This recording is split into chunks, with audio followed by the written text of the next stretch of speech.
First of all, thank you for joining us. Pleasure. Nice to be here. I'm sorry to hear about what's happened to you. Yeah. Can you give us a summary of what did you do?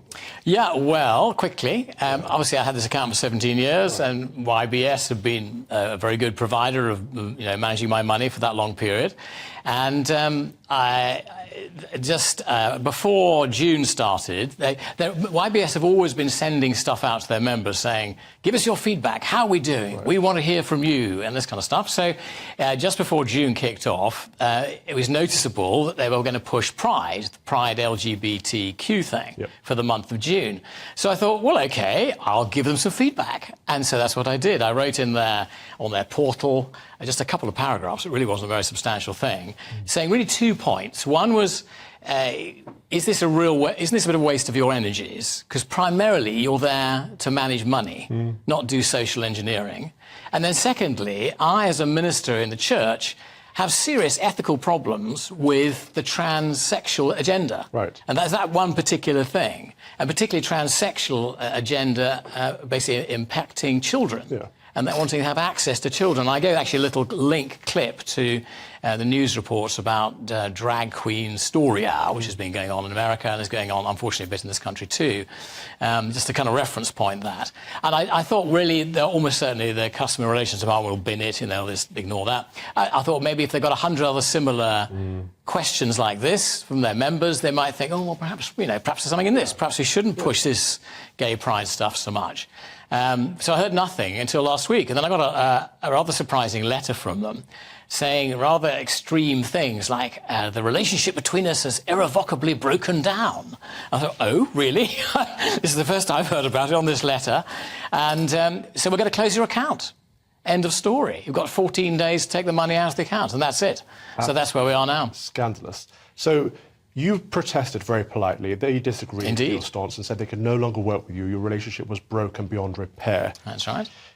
But we know that people that are murderers, rapists and paedophiles have bank accounts. Really? Lots of terrible people have bank accounts. You just happen to have conservative views on sexual ethics. Yeah, seems like it. Right, and you think that's beyond the pale for a bank? Well, I don't think so. I say, as somebody said to me, if they're going to be that picky about the values and worldview of their customers, of their 3 million customers or what they have, they weren't going to end up with very many left. People are going to leave, because that's the whole thing about genuine diversity, the diversity of opinion. We all have different views and we're allowed to express them. This is Britain. So how does that work practically? You've had a 2-week period to move your money to another bank. Well, I haven't moved it yet. Right. The 2-week period finishes on Thursday, I think, next week.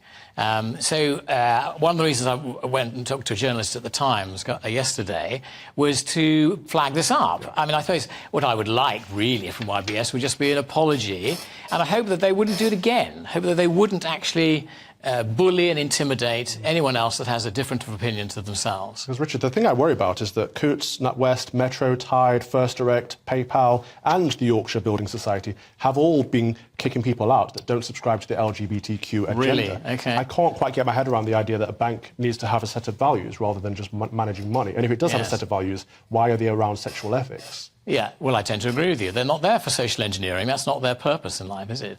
Right. Yeah. And I noticed that they said to you they have zero tolerance against discrimination. Yeah. Now, did you discriminate against anybody? No, not at all. There's nothing personal in it. It was, as I say, I mentioned the financial side, use your time more constructively, managing money, and then the concern I have from a Christian perspective about particularly only some, transsexuals wanting to have access to children. So a disagreement is not discrimination. No, it isn't at all. Right. So what do you recommend people do? Well, it'd be quite good if they put a bit of a pushback to maybe the chairman and the CEO of Yorkshire Building Society and say, don't go down this rabbit hole of a particular worldview, a particular set of values, because you're going to alienate a lot of customers.